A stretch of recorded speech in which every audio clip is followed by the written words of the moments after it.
Coming into the Dutch Grand Prix this weekend, many Mercedes fans were hopeful the team would bounce back after a lackluster outing at the Belgian Grand Prix, and to many fans' surprise, the team looked at its best during the practice sessions, with both drivers consistently breathing down Ferrari and Red Bull's necks in the timesheets. But as Saturday's qualifying would set the tone for how the team will remember their 2022 Dutch Grand Prix experience, and as always, what is a Mercedes race weekend without a little bit of drama to spice things up? So, did Mercedes make the right call? Could they have won if they could have finished their final laps in Q3?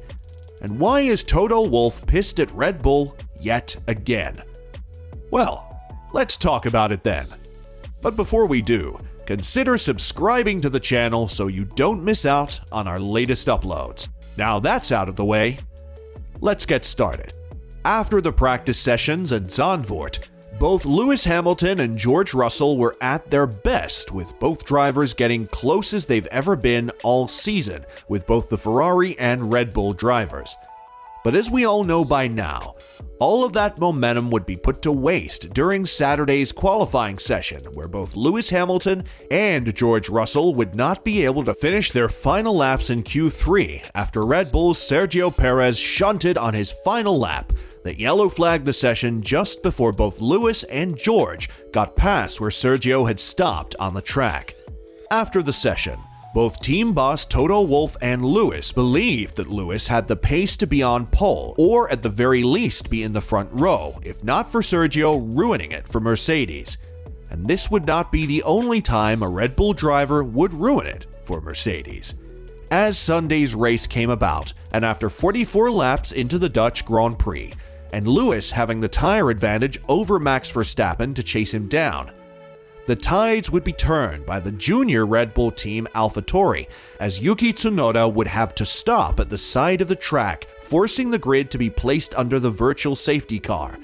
But to Mercedes' credit, the team were able to think fast on their feet and pit Lewis to change into a set of mediums, as Verstappen would change to a set of tires. And as the race resumed, it looked like the hunt was on for Lewis and his first win of the season. But then again, bad luck would strike, as his former teammate, now Alfa Romeo driver Valtteri Bottas, would have an engine failure that would put the pack under a safety car. And just like Abu Dhabi 2021, the team would gamble and have Hamilton stay out in the lead as Verstappen would pit for a new set of softs, and the rest is history. After the race, many fans, pundits, and Lewis himself for a brief moment questioned the team and their decision, and as usual, Toto would defend his team by saying, "It's highly emotional for the driver. You're that close to be racing for the win, and then you've been eaten up. So it's clear that every emotion comes out," said Toto regarding Hamilton's outburst of emotions on the team radio. "You, as the driver in the cockpit, you are alone and you don't see what is happening. We discussed at the moment, we are taking risks for the race win. Yes, we are taking risks. He had a tire that was 5 laps old, the medium. Holding position was the right thing to do. At the end, it didn't work out for him, but I'd rather take the risk to win the race with Lewis, rather finish second and third. Lewis was ahead, so you always have a little bit longer with the call for those behind. You can do two things.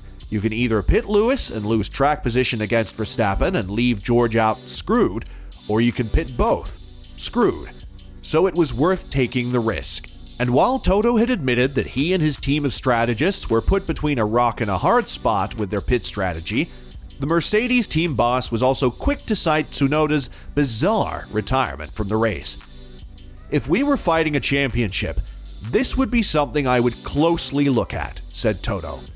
"What needs to be investigated for the safety of drivers and everybody out there is that the driver stopped, unbuckled, did a full lap, came in. The problem wasn't solved. They put the seatbelts back on and he drove out and stopped the car again. That probably changed the outcome of a race we maybe could have won. The simulation said Max would have come out 8 seconds behind us after his second stop without the VSC, and we would have had a fair shot, and the race planner said the win was on. Max would have caught Lewis about 8 laps from the end. It would have been very close. But all of that is a bunch of what-ifs and what could-have-beens for Mercedes. But what is a fact, though, is George Russell finished P2 in the race, his highest race finish this season. After the race, George would say that the team has finally figured it out and bets that another opportunity for a race win will come more often from now on. As a team, we've shown incredible pace. The team result wasn't quite what we hoped for, but this gives us a lot of confidence and a lot of faith moving forward. It's incredible to see 3 different teams on the podium. We as Mercedes are slowly getting closer to that top step. Let's keep on pushing. And as for Lewis, who is seemingly hung out to dry, the 7-time world champion could be heard shouting expletives on the team radio as the British driver saw himself get overtaken by Max, George, and Ferrari's Charles Leclerc. But after the race, Lewis would compose himself and seemingly see the bigger picture and give praise and respect to his team. Former teammate, now Sky Sports F1 pundit Nico Rosberg would come to Lewis's defense, saying, "It was a really horrible experience for Lewis, so it's totally understandable that he gets frustrated like crazy on the radio. Totally understandable." Already after the race, he was starting to compliment the mechanics again, so he found his composure again, which is a class act. I think he'll still get a bit heated in the cool-down room one more time. I think he'll be hitting the table a little bit there. The most important thing for me is that, okay, if you do decide to take a risk to go for the win as they wanted to do by keeping Lewis out on the medium, do it properly. You have to leave the wingman there and George right behind, because it's going to increase the chances so much for Lewis to get that win, holding back Max. After the race, Lewis would be quick to make a public apology to both Toto and the team, saying in his post-race interview, "My apologies to the team. I don't know what I said. I lost it for a second, and I think they know it's so much passion. I want to look at it as a glass half full. We struggled coming here from Spa and fighting against the Red Bulls. We were quicker than most, but if it weren't for the safety car, I think we would have challenged him, Verstappen, on the one stop, which I don't think the others could do. So many things to take away. The car is finally working, and if this can be the same for the next few races, we will breathe down their necks and we will get that win. The last race we were miles away and we didn't understand, and yesterday I was pole until the last corner. I was 0.7 seconds up on Max. They are quicker on the straights, but he would have probably clipped me on the straight. We would have been third or second yesterday and be in a better position." And there you have it, guys. So did you think Lewis's anger was justified? Did Yuki Tsunoda's bizarre retirement greatly affect the outcome of the race? Should this be investigated by the FIA? Let us know in the comment section below.